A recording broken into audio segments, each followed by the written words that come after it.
I've just woken up and this is uploaded. Let's go, man.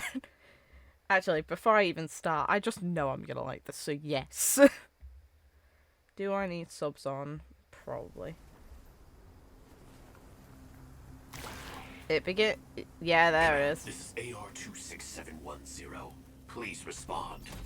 I don't think they'll respond. What should we do? We're the only survivors around. God. No matter what, we have to get in touch with the others. Oh. If that's the case, it'll be faster this way, right? Hey, you.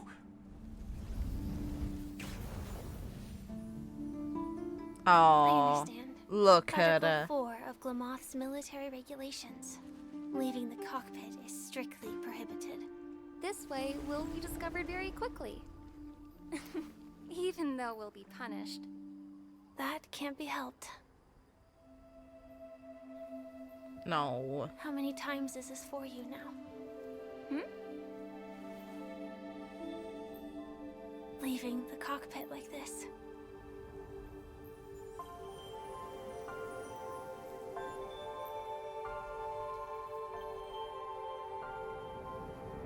Whoa.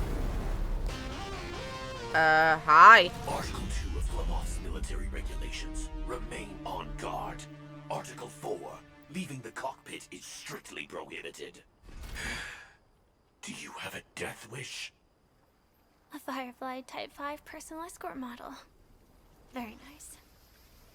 Oh, hi. You're the odd one out now. You can't connect to command either. Why don't you join us? No thanks. I'll just pretend I didn't see anything. What's this? One of them actually You looks picked it like up on the the armor we battlefield. get too. It seems to be a Oof. civilian device. Even though it's no Aww. longer working. And the lens is scratched. If you look through the Yeah, lens, you can see they're all feels like genetically looking at a created whole to be different similar. That world. sucks. Lens? No wonder you wear those weird goggles. I have other reasons too. If everyone looked the same, how would we tell each other apart? Your hair is very unique. Thank you. I've been growing it out. Oh. The length is also proof of your experience. But sometimes it gets in my eyes. I'm not sure if I should put it up. Your turn. Are you really not going to say anything? Comms are back up. Article 8. Surviving knights should immediately return to their units.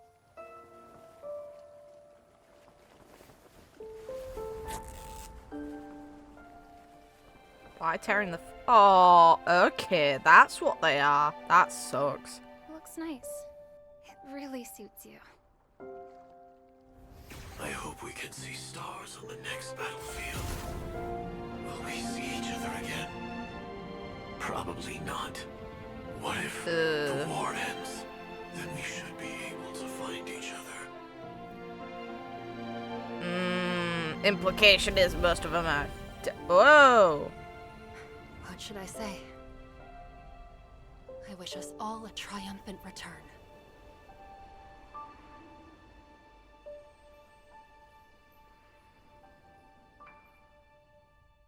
Okay.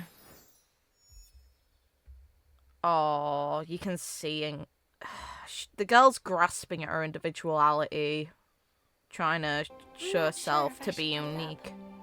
Growing out her hair first off, which is a symbolic thing in Japanese. I'm unsure if China sees the same significance in hair. And then ripping a bit of the flag in order to make her ribbons. Oh, look at her. Looks nice. It really suits you. I hope we can see stars on the next battlefield. But yeah, it's... The set that we get is clearly referencing this one, it seems like. Which kind of sucks. So what happens to this one? It's sad that the military code even tries to crush them in having any freedom at all. So what are they expected to do? Just remain in the cockpit all of their existence? Seems like they're not even allowed a moment out. It's funny that she's not the first to break the rules. What should we do? We're the only survivors around. No There matter it is. what, we have to get in touch with the others. Huh? If that's the case, it'll be faster this way, Look right? at the area they picked, Hey, though. you.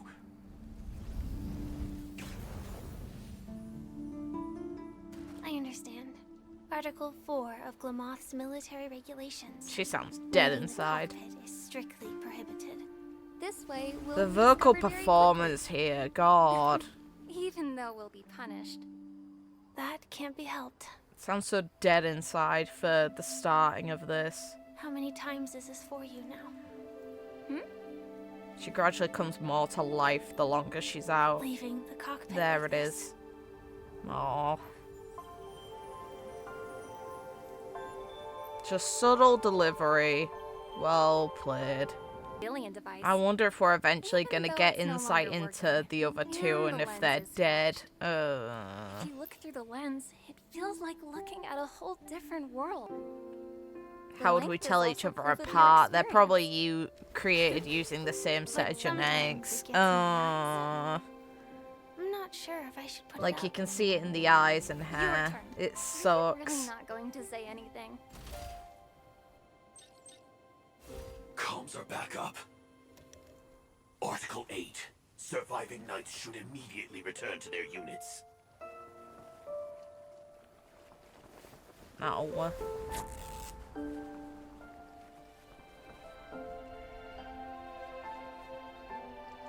Embracing her individuality. It's nice. It really suits you. Good girl. I Aww. hope we can see stars on the next battlefield. Will we see each other again? Probably not. What if the war ends? Then we should be able to find each other. Implying that the war ends. Sucks. What should I say? I wish us all a triumphant return.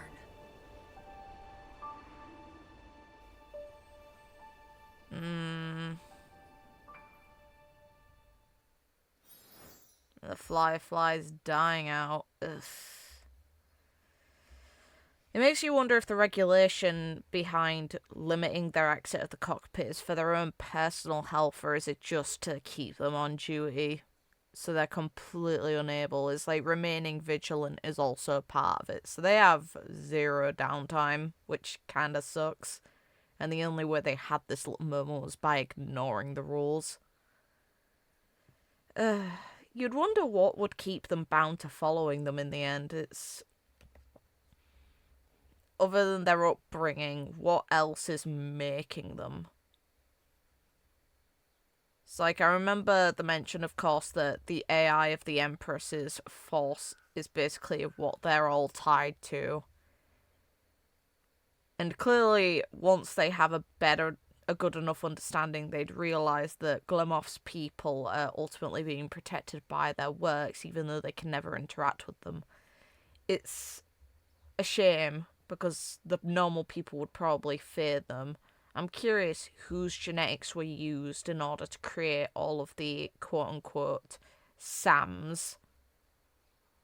Because there is the very real possibility that we come across another one at some point. Of course, Firefly being the one who seems to embrace the idea of leaving their own... Well, actually, is she, though? Because the girl that's with her also seems to have put in some effort to stand out from the others, and even brings up the concept that how would we tell each other apart? Because, yeah, they're using the same genetics. You can see the design similarities in the girls. So it's likely it's likely a limited amount of genes that are used, because it's not like they're going to reproduce. It's not like it'd have an issue upon them. Even if they can reproduce, they're never going to have that downtime or opportunity. Even if they survived the war, they've got genetic issues as a result of how they were created. Ugh. That sucks. That is the worst. It's like the main variance you can claim that they have is height. The hair colour, the eyes, the way that the hair seems to grow. Seems to be very similar. It's like even in the last one's case, the main thing that seems to mark him out from the other boy present is the hairstyle. Obviously, in anime, you can't really line up as many different facets to a person's identity, like facial shape, size of the nose, usually, and things like that. But, you know, in this case, there's other overlying factors, like the eye colour and hair colour, that kind of give them a way to have very similar genetics. And we know how they're created, so it just makes sense if it was a limited amount of genes that were used. And we know that Gilmoth is artificially creating them, so there's literally no need to worry about the prospect of there ever being issues in the creation of these fighters, because they're not even naturally quote-unquote breeding them. I hate using that word when it applies to people because it's such a weird use of it. But it's kind of the best way I can think, like, the best way I can phrase it, because ultimately they're not really treated as people. They're basically murder hounds at absolute best, which really sucks. I'm not sure, obviously. The downfall of the Gilmoth Empire is probably not the most helpful way that they could have gained their freedom. Most of them probably died. Acheron's line in the special program implies that she sent off a lot of them, which actually adds on to the idea even more so, because Acheron's seen it as kind of like her own duty to see wayward souls on into quote-unquote nihility, into an into the end. And now here we are with her mentioning, those heroes, yeah, I've seen a few of them off. And we saw the reaction of Firefly within the program and the others in an awkward silence, because we all know what that means. And it wouldn't shock me if a lot of them ended up in awful positions, either tied to the nihility or suffering. After all, they're dying from their own health, if not.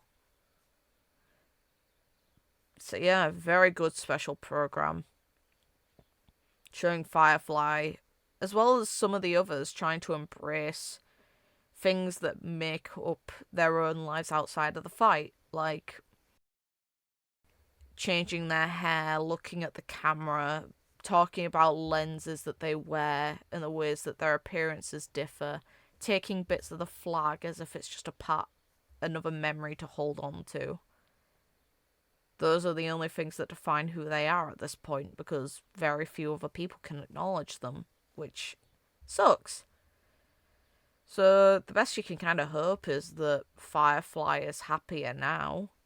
And even then, her idea of a good ending for her is having a grave that has her actual name, or the name she's picked. It's not really the idea of, I feel like I can live. In the dream, she desperately held on to the fact her health was a net positive, but we hear her talk to Blade about the idea of death. So yeah, no, she's already kind of accepted it, and Acheron acknowledges the fact she's accepted it by saying that she's already living in the waking world, despite her wish that she could stay in the dream and remain in good health and do what she wants to in her own body. She's already accepted her reality and faces it head on. Whew.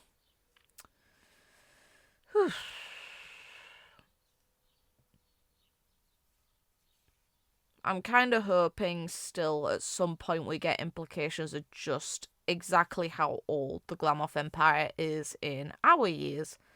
Because we know the swarm disaster happened a long time ago. It predates some of the aeons that are around its. We have a rough idea of some Ambrel eras, but we don't know how long Ambrel eras even last. So, because they vary in length.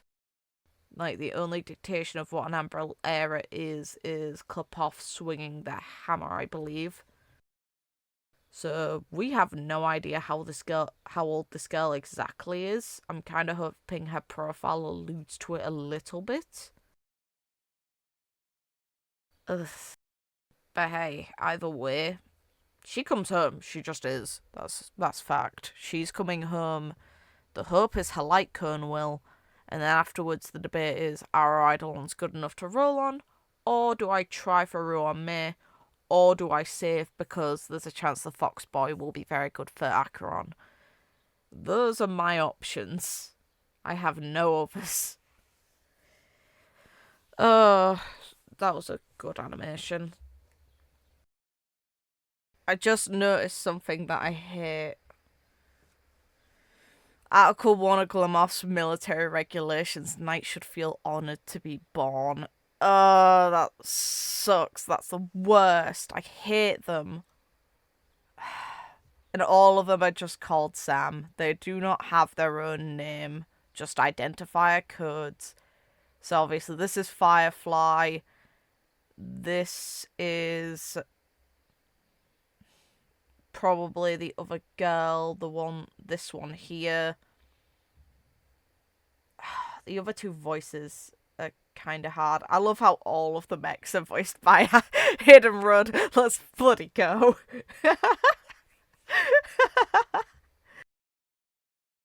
They're just like, any Sam gets his name. Any Sam. And I also found this, that, yes, I'm going through now.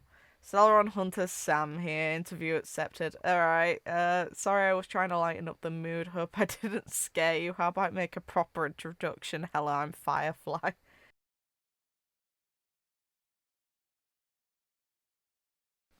A member of the Stellaron Hunters, a young girl clad in mechanical armor. She's not probably that young. Your name is very pretty, really, thanks. This name came from a creature known as a... They've spelt Firefly weirdly there, but okay. Beneath sunlight, they seem like ordinary insects, but at night, their radiance is brighter than the stars. Isn't it amazing that such little lives can hold bright lights up? A bright that lights up the night sky. That's really weird to read. You said my name is also scintillizing. Well, that's the first time anyone said that to me. Scintillizing. Okay. About Sam, it's the cradle of my vitality and the meaning of my existence. That is being a weapon.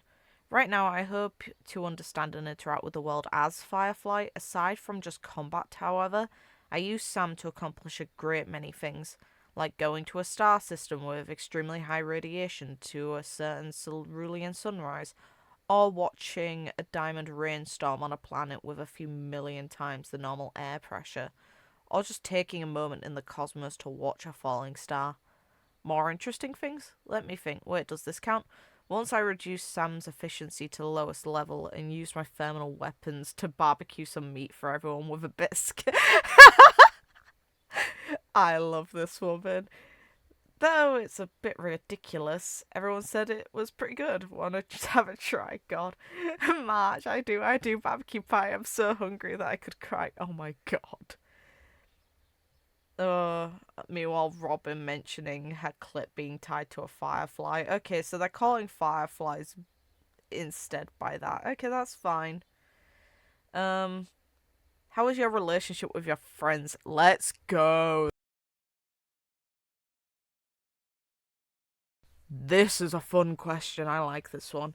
Each of the Stellaron hunters have their own distinct personalities. Silverwolf will often take me to experience all kinds of new things, especially trends that the youth chase, like the most popular video entertainment systems, Though she always says the way I game isn't quite like how she does it. Blade, he doesn't talk much. Most of our discussions relate to the quote-unquote script, but when we're on topics that relate to life, he seems a bit more chatty than normal. Maybe it's my imagination. Kafka takes pretty good care of me. Oh, she is basically mum of the group. And often finds me to chat. She rarely mentions her past though. I don't think I actually know anything about her. Aww. Pom-Pom's note, whether it's the unrestrained style run hunters or the family-like express crew, well, Astral Express crew, a team that strives towards a common goal is worth commending. Aww. Do you have any wishes you want to fulfill? I once fantasized that I were born on a peaceful planet. I want to go to school. That's where most people my age gather, so I might be able to make some friends and companions with common interests. Though if we're looking at outcomes, that wish has definitely been fulfilled. Oh. Other wishes, well, they're mostly just simple desires, like being able to dream normally, using my credits to buy more cute widgets. Well, I guess that counts as being a shopaholic. Right, being a dessert tasting expert might be pretty nice as well. Sweets always make people happy. Sorry, talking about this makes my imagination go wild. That day will definitely come. Thank you. I look forward to that day too. I believe that someday I'll add a new footnote to my own script. Jade's note, Miss Firefly's dream doesn't sound too unachievable. I wonder if she would make a visit to Bonner Jade exchange. I can surely present her with the ideal life plan. You do it at such a dodgy cost she'd never accept. She's the one who called out your bull in the special program. Interesting she says people her age, though, considering we know she's likely a lot older. Though at the same time, not all races will age at the same pace, probably. Either way, fun, cute. Her information on the Starron Hunters is neat to say the least. Also, the fact that she only lists those 3 should say a lot about just how many of them there are, because realistically, this would have probably been the time to hint at others. She doesn't mention Elio, but Elio's probably too focused on writing the script, let's be real. Ugh. Not a job you envy. Oh well.